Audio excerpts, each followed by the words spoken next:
Hey everybody, welcome to the Blue Chip Podcast by fans for fans. This is your host Cody Potter. How y'all doing today? We're going to go over quite a bit of things that I've been reading on. I do a lot of interactive things on like Football's Future, Football Forum, and things like that. You can talk any team. I'm always on the Commanders side.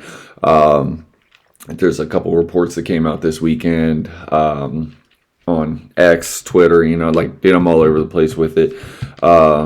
We are hearing whispers that the Commanders and the Dolphins are exploring trade, things. There's whispers or whatever. You're hearing reports that the Commanders are looking to trade back. I don't think that should surprise anybody, but I will cautious everybody, and I've said this time and time again, and I'll continue to repeat it because the truth is ultimately nothing comes out of this building. Could that mean that something has come out of the Miami building and, a couple of people are hearing that? Yes, that's very possible. The Miami Dolphins now have 2 first-round picks after the Jalen Waddle trade to the Denver Broncos. I would expect AP to be doing his homework on a trade back. I mean, he's looking at Denzel Boston, looking at Caden McDonald, the Ohio State defensive tackle. I mean, and if he's looking at those are guys that are clearly not going to be picked at the 7th overall pick. And it's called doing due diligence. But it also fits the narrative. So, we're going to discuss it. But, realistically, as I said, man, I caution everybody about reports about this team. And because realistically, there's nothing coming out of this building. It's people talk about it's lying season. Really, as I said before, this is due diligence season. You would do yourself a disservice by not bringing in guys, even if they're not in your draftable range. If they're players that you like, if they're fits, down the road, you could be working deals for these players. So again, man, I try to tell everybody, man, like nothing's coming out of this building. If anybody's basing their reports off of anything that we're doing, it's because that's the whole point of what you're doing. You're not going to key in. You have 30 visits. You're ultimately going to have one pick at pick number 7 in the first round. You're not just going to bring in the one player that you're going to pick and keep meeting with the one player that you're going to pick. There's no scheme to that. That's not doing due diligence. And then if you're already married to one player, a lot of things can happen, and that player gets picked before you, then you're stuck, and that's how you draft bad players. So again, I would caution anybody that's reading, trying to read between the tea lines. Would a trade back be great? Yeah. Are you going to give it up for nothing? No. Realistically to me, your first best thing, in this draft class is trying to get a number 1 for next year's draft class. If that's not on the table, I think, you have to get yourself a haul based off of the type of talent and the overall trend of this draft when you're talking about the players that are grading out. So, generally in any class you could have 0, you could have up to, I think the highest I think I've ever had is 10. That was a very, very loaded class back in the day. Anyway, the blue chippers in the draft. We are in that range, at least, for players that I am grading with blue level upside that have at least high-end red level grades or blue chip grades in this class. So with the 7th overall pick, we're in that window. So to come off of that, I think you have to get yourself at least a future 1 in the next year's class where you're looking at potentially players that are already, if they were coming out this year, they would already be the blue level grades, and they would just supplement this draft class to being a lot more heavy if they were eligible to come out, or the players that returned. So in light of all of that, man, like I said, man, that is why we were doing our due diligence. That's also why I'm going to talk about this next prospect here, because the next prospect that I've talked about, we've been discussing a lot. He is a local kid for the state of Maryland. So coming out of the DMV, he's a player that I'm very, very familiar with from back in his days in high school, going to Virginia Tech and then transferring to LSU.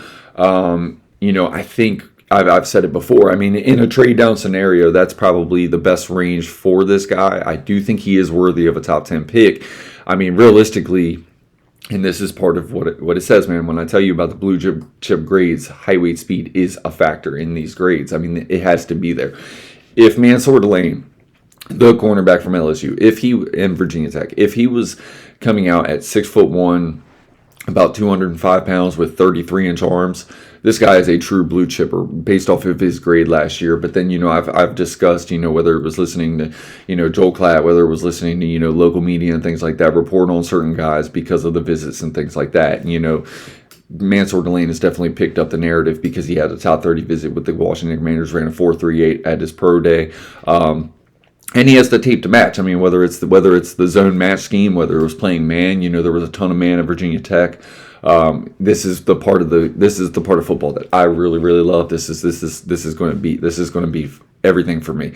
So we're going to get to Mansoor Delane, and my thing about Mansoor Delane is this. So when I'm looking at him, and I'm, basically, if you're talking about Mansoor Delane from last year, his worst matchup. So this is where you get to scout. This is, it's not the best matchups. If you're watching highlights, if you're not doing your due diligence, you gotta do your due diligence. So with the zone match scheme, things like that, when you're watching Mansoor Delane, the best thing about him at LSU was he showed system diversity.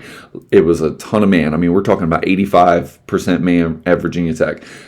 At LSU, it was probably about a 60-40 split between zone match, which is a man look, and breaking off into zone and passing guys off, which takes a lot more communication. It's something that you're going to do in a blitz heavy scheme.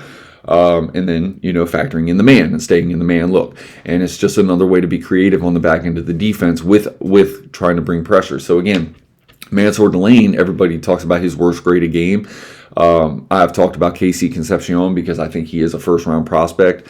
If you're looking at these plays, sometimes you can look at these plays and you can think he's beat. Sometimes you can look at these plays and you got to factor in what the actual job was. And this is going to be one of the plays right here that I'm going to talk about, because on this route right here, he does look beat over the top, and a lot of that sometimes is stemming. Oh, this is the inside out route where he misses the tackle. That was actually just a KC Concepcion win. I've talked about it. KC Concepcion for me is a first round player. He has his world, and this is another thing that I'm going to get into with Mansoor Delane. Mansoor Delane came into KC Concepcion's world. A lot of inside, a lot of, things like that. This play right here in particularly, where you see green grass and you see Mansoor Delane beat over the top. If Marcel Reese hits that over the top, it's a touchdown. Not saying that Marcel Reese couldn't hit that play over the top, but as he's illustrating right here, and the one part that he's missing in his point, if you were actually watching his video for this, as far as the breakdown, I didn't have the clip and I didn't bring it over from my L22. But what I'm talking about is right here, stylistically in the play, what this play is designed to do is KC Concepcion is clearing this play out. He is not just going deep down the field, he is going deep in.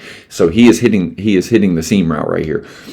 As he is hitting the seam route, there is a ton of grass. If you're looking over into this end of the field, there's a ton of grass right there, and there's a ton of grass on the low end. That is what that play is designed to do from the player that is coming from this side of the field. So as you're talking about it, man, like realistically, you see Mansoor Delane get beat on a couple plays, but at the end of the day, schematically, and he knows it, that the play is not designed for him to be involved in the play. It's not KC Concepcion's play. Now, could Marcel Reese hit it if he had the time and he saw everything setting up that way? Of course he could. There is one play where Mansoor Delane does get beat really, really bad over the top. That play would have been for 6. That was a walk-in touchdown, and that play was actually designed to go to KC Concepcion over the top, but again, the pressure got there. So again, this is where the zone match, and this is where man and things like that, and the diversity that you're applying. But again, having Mansoor Delane in over the top, he wins that rep right there. I mean, that was a clear win on the rep. The last play on this clip that they show, Mansoor Delane has KC Concepcion beat. KC Concepcion did a really, really good job about, as far as the reps that he had, setting things up, giving similar looks, and then on that particular play, he kind of hit it up and he kind of hit it out. And once he got out, he had about 2 or 3 steps on Mansoor Delane, but the pressure was already there to Marcel Reed. So again, man, you're just seeing things like that. You got to be able to know when it is actually a play that is designed to go the cornerback's way, or go to that wide receiver. Mansoor Delane did a good job in this game because there were two other plays in this game where he was lined up on KC Concepcion in a zone match where it had been passed off to him, where the ball went elsewhere and Mansoor Delane was actually coming off of KC Concepcion when the ball was thrown, but it actually looked like he was beat in coverage, but it actually wasn't beat. So again, scouting cornerbacks is a very, very hard thing. It's something that I take pride in. Cornerback is my position. Again, I did not give him a blue grade. People were like, oh, he got ragdolled. Yes, the play right there the play that he got beat on where it was an inside-out look. He missed the tackle, and then KC Concepcion did his thing. Also another crosser and things like that. So again, man, there's things that offenses do stylistically to create separation for a wide receiver, and then there's things that wide receivers can do to create separation for themselves. And then stylistically into the scheme of, the scheme of the offense and the design of the play, sometimes a wide receiver is just going up the field to open up space underneath, and that is the design of the play based on down and distance and things like that, and the look that the defense is giving you. So again, when a player, if I'm looking from a sky cam all the time and I'm scouting a cornerback and you do not know the system that the team is running offensively, and you don't know the defense that the defense is matched up in, trust me, cornerbacks can look beat almost every play if you do not understand the difference between what the play call was and what their responsibility was on that route. And what was the play designed offensively to open up underneath or over the top, or was it designed to be that deep shot, and did he do his job on that shot? Like I said, Mansoor Delane on one of them plays, it was designed to be a deep shot, but the pressure got there early. So again, that's part of being in an attacking defense. It kind of bails cornerbacks out. But again, as we've seen, cornerbacks bail the front end out because they do their job and they cover long enough, man. It's how you have a good defense, man. Good defenses need good back end and they need a good front end. When you have an attacking system, you're going to run a lot of man because you're going to want that pressure in their face early, man. You're going to be able to have to chip up on the line. You're going to have to press, things like that. That is a reason why I actually do not have Mansoor Delane as a blue chip prospect in this draft, because if he had them 33-inch arms instead of 30-inch arms, he's 5'11", 3/4, which is 6 foot. If he was 6'1", 33-inch arms, about 205 pounds, where you're looking at him matching up against guys that are going to be about 215, 220, and being able to press them consistently, I would say Mansoor Delane is a surefire top 5 pick, especially in this draft where the positional value is not meeting it as far as the blue chip grade players in this draft. The edges, they're really, really good, but outside of maybe David Bailey, I don't think there is a blue. Ruben Bain, we've talked about that, why he is not a blue. He's a red, blue level upside player for me. Mansoor Delane is very, very similar in that he's a red level grade with blue level upside. You've seen blue level tape from him on the field, but he is not grading out as a blue because of, again, the height, weight, speed, the measurables, the arm length, the movement skills, blue level. The overall athletic traits and markers, yes, he's got it. But when you talk about measurables, 30-inch arms, they're kind of short for a corner, especially when you're trying to play man, especially when you are a man corner. You're going to be a zone match corner who's going to be lining up, kind of getting a little press sometimes, press off the line and shade and then pass off and then stay in your zone. That's being able to press off the line is a very, very, very big need when you're talking about having a pressure style, attack style defense. So again, I love Mansoor Delane. I know he has the blue level upside. He has the cleanest, absolute cleanest. It doesn't get no cleaner. When you talk about like guys that I've given, blue chip grades to, or some of my highest grades to, whether it's Patrick Surtain, Sauce Gardner and his trail technique, which is kind of a one of one. It's almost that Richard Sherman style, which I really, really like from Richard Sherman. When I gave him a 2nd round grade, when the consensus was he was a 5th round grade because he played wide receiver for 2 years and then switched it over to, cornerback and had 1 year cornerback experience. So again, there was a lot of 5th round talk with Richard Sherman, and that is ultimately where he went. I had a 2nd round grade on him because of his trail style, and his trail style is very hard to do. But when you were a 6'2", 6'3" athlete, and you can play that trail style, it's very, very hard because the quarterback has to be able to perfectly drop a ball in a bucket.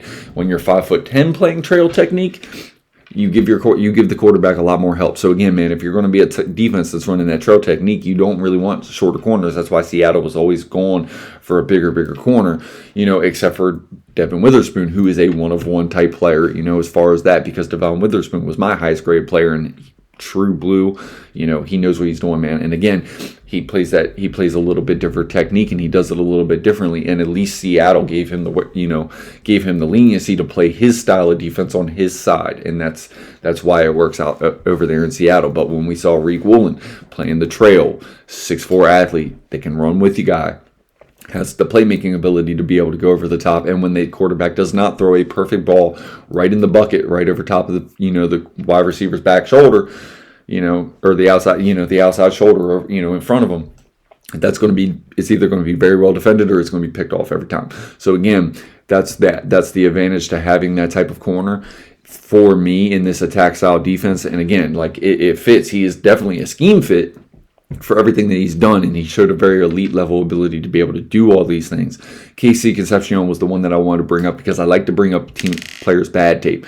Not because I'm knocking the player, but because there is obviously deficiencies that are there that you're going to still have to work on. And I could go back to Virginia Tech and I could show you a lot of things with him and man that showed up, which is why I say the press coverage and things like that are going to be something that he has to continue to work on. But the biggest thing that I thought he needed to work on last year was like his turn and run and his transition to, when he's coming out of his back pedal and he turns and runs. We always saw that he had clean hips. I mean, you saw the reps where it was really, really good, really, really good, and then you just see him get beaten. That happens. I mean, especially for a second year, first year player, things like that, things that he did give up. Knowing how to do it, knowing positionally what step he needs to start turning and running with the wide receiver without allowing the wide receiver to open him up to a turn and run when the cornerback's about to break in or out or cut and stop. And then, the cornerback keeps running for 5 or 6 yards and the wide receiver wins the rep. He very, very much improved in that facet of the game. So again, when you see year after year after year improvement, it's very, very easy to translate that you're seeing a guy who is clearly a worker on and off the field. He's clearly got a good team that he's working with on certain aspects of his game. So if you're looking at your deficiencies in your tape and you're being very, very honest with yourself and you're getting into the lab every offseason and you're trying to clean the things up that you did bad, knowing that the things that you do good, you're going to continuously work on and only excel and get better at. Mansoor Delane is clearly doing those things, and that is why he is grading for me where he is grading. He is very worthy of the 7th overall pick. I think top 10, 12, 13 is his floor. I think, like I said, he's very, very worthy of being, the top cornerback in this draft, especially in this draft without the blue level players. Again, another inch, and this is nitpicking, man. This is nitpicking, but to grade out as a true blue chip defender, you're either going to grade it biasly or you're going to grade it truly. And, to be a blue chip defender, man, it takes all the things. 6'1", 205, his hips, his feet, his balance and his turn and run and his transition that he very, very much improved in from Virginia Tech to LSU and all the technique and technical aspects of the game that he's improved. Again, I think Mansoor Delane is very, very worthy of the pick. I'm discussing him because we've had the meetings and things like that with him. And at this point in the draft, you have to think about positional value. The positional value for the cornerback is probably going to be the highest of any player that's going to be available to us that you're actually going to factor into picking. So again, like I talk about Jeremiah Love, we talk about Caleb Downs, we talk about Sonny Styles, we talk about these players. So again, let's just name 5 names, and I'm going to do this because it was in actually a post that I posted. So okay, if you're grading these players based off of their own individual, it would be, for me, Jeremiah Love. I would have Caleb Downs, Sonny Styles, almost 2A, 2B. Very similar grades. I gave Sonny the blue chip grade, so I'm putting Sonny at 2, Caleb at 3, and then let's just factor in Mansoor Delane at 4, and then Cardinal Tate at 5. Now, if you're going to factor in the individual grade with positional value, this is where it changes, and this is where the draft gets interesting, and this is how teams do it stylistically. So you talk about drafting for need, and you talk about drafting best player available. Well, positional value definitely goes into best player available. If you're grading these guys based off of their individual tape and positional value, well, you're going to see this list change because I had Jeremiah at 1. Jeremiah is going to move down this board. So realistically, if you're talking about the tape and the individual grade plus the positional value, you're actually going to put Mansoor Delane at the top. Mansoor Delane at cornerback is because of his individual grade, is where it is at a red level, blue level upside, where he's grading out with his positional value, which I have him over Cardinal Tate from an individual standpoint, which the positional value for wide receiver and cornerback is very, very even and very, very close, and they're both very, very high. Whilst they grade out very similarly in positional value, the higher grade individually is going to be higher. So it would actually be Mansoor Delane. And then Sonny Styles is a true blue. So while the positional value is lower at the linebacker position than it is cornerback and wide receiver, it is not so far off of cornerback and wide receiver after the edge, offensive tackle, and quarterback, where his individual grade is a true level blue. He is a truly dynamic and truly gifted prospect, and his tape and everything that he's done at Ohio State, he would actually be player number 2. So Mansoor Delane, then Sonny Styles. Then you go Jeremiah Love. Jeremiah Love is simply because of his individual grade. His individual grade is a 1 for me. It goes down to number 3. And actually, once you factor in the positional value and the individual grade, I actually would have him and Cardinal Tate as 3A, 3B.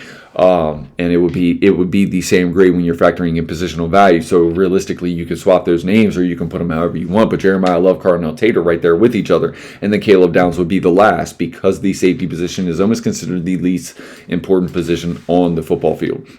And that is how it factors in. So when you're looking at best player available and you're going off of individual grades and then you're factoring in positional value, that's how the grading system really works, and that's how it works for 99% of these teams. So when you say, oh, we didn't take Caleb Downs and, we took a lesser player, well, maybe you did, but the positional value also grades into that, and you have to put them points into your grading system. So it's not reaching, and this is why I talk about it all the time. You can be the number 2 you can be the third graded overall player at quarterback. You're still going to go number 1 because the positional value, it factors in. And if you're grading out number 3 in the class and there's blue chip players at these other positions, that quarterback is very, very worthy of that pick. Just a little bit of factoring into how these teams do it, and that's what it is. So we're going to get to something else here real quick, just because I wanted to talk about that, because it factors into a lot of the Commanders things. This is also going to factor into the Commanders because of the top 30 visit and things like that, and the pro day and everything. Romello Height is an older defensive end out of Texas Tech. Everybody knows David Bailey. David Bailey is going to go in the top 5. I think there's no way he's really, really available to us unless some teams really, really talk themselves out of his run defensive grades. So again, Romello Height is a little bit older player, but man, when you talk about his tape, things like that, the Texas Tech Pro Day, Lee Hunter is actually my favorite player on the Texas Tech Red Raiders. We're not going to be anywhere near him unless we were to move back. So again, that's where the trade back scenarios come in. Like I said, Adam Peters is going to do all the work. I mean, whether it's Katie McDonald, at interior defensive tackle, whether it's Lee Hunter at interior defensive tackle, how I grade them is very, very similarly. They're 2 different play styles, but they're both very, very impactful, very, very disruptive interior noses. Both could play inside and out, as far as depending on whether you were going to play the 3-4. They could both play nose. They could both play 3-4 defensive end. They're both explosive enough athletes to be able to do that, but they're also the big body, the interior brute strength and everything that you need to be able to play the nose. Typically you want your nose anywhere from 325 and up. 335 is perfect, but they still have to be able to, space eat, do the 2 gap and things like that. Katie McDonald has showed the ability to win at the 2 gap.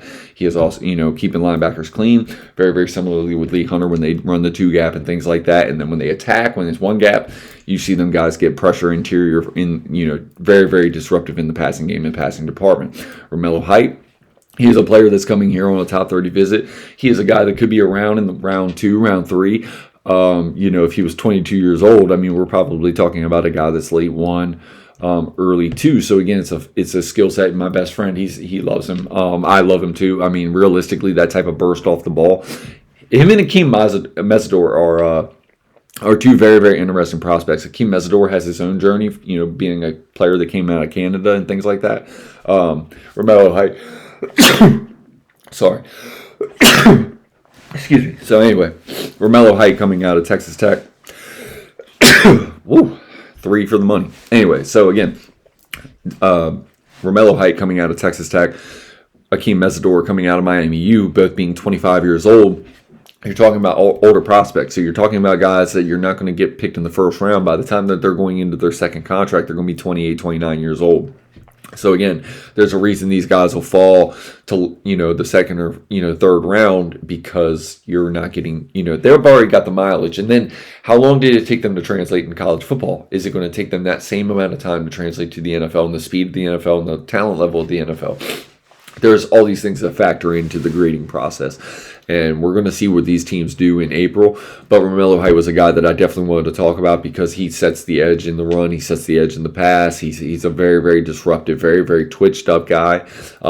Just was very, very, very, very intimidating on that defense, man. So again, that's a guy that I think could be one of them guys that you're going to key in, third round. Maybe you make a move up from the third round. You've prioritized him. I know in the mock I discussed him as a potential pick. I also think The Danny Dennis Sutton, the player, the edge from Penn State, is a guy that we're really, really going to be high on. I don't know if I don't think he's available in round 3. I think he's an all-day second-round player.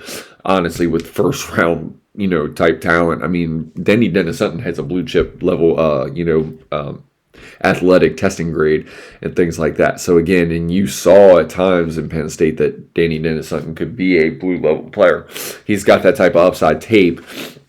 But I mean, realistically, he's grading out somewhere at the he's not really grading out in the red department because of consistency and things like that. And part of that is the way the Penn State played last year. So part of that's on the team, part of it's on him, and that's just things that these prospects have to deal with. I mean, there's about 5 or 6 games that you saw from him last year where you're like, yep, same thing with Derek Moore and guys like that. So I mean, again, when they show the tape consistently, that's why they're first round players. When there's kind of lapses in some of their tape, that's why you see them going in the second, third round, even though that they have the skill set to be first round players, and that is where the value at this position really comes in. I've talked about it all season long, all college football year. We've talked about the edges, we've talked about this, and we've talked about that. So again, I appreciate you guys being here this morning, man. This is Cody from the Blue Chip Podcast.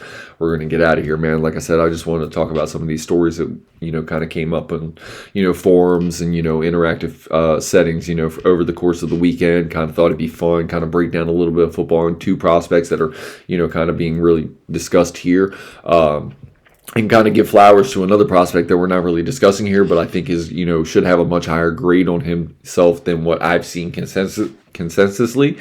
But it also kind of factors into the reason that I've put him in every one of my mocks in the first round and things like that. So again, thank you guys from the Blue Chip Podcast, man. Hope you guys have a blessed week. Stay safe, man. We're getting 3 weeks away from the draft. It's coming down, so we're going to have a lot of draft coverage. And as we get deeper into this and closer to the draft, I'll start talking more about next year's class and things like that. Because I'm already scouting next year's class. That's what I do. I watch games from this past season. I start watching, getting my grades set up for 2025, the 2027 class. So again, man, thank you guys. Have a blessed week, man. Just, stay safe and love your family and all this.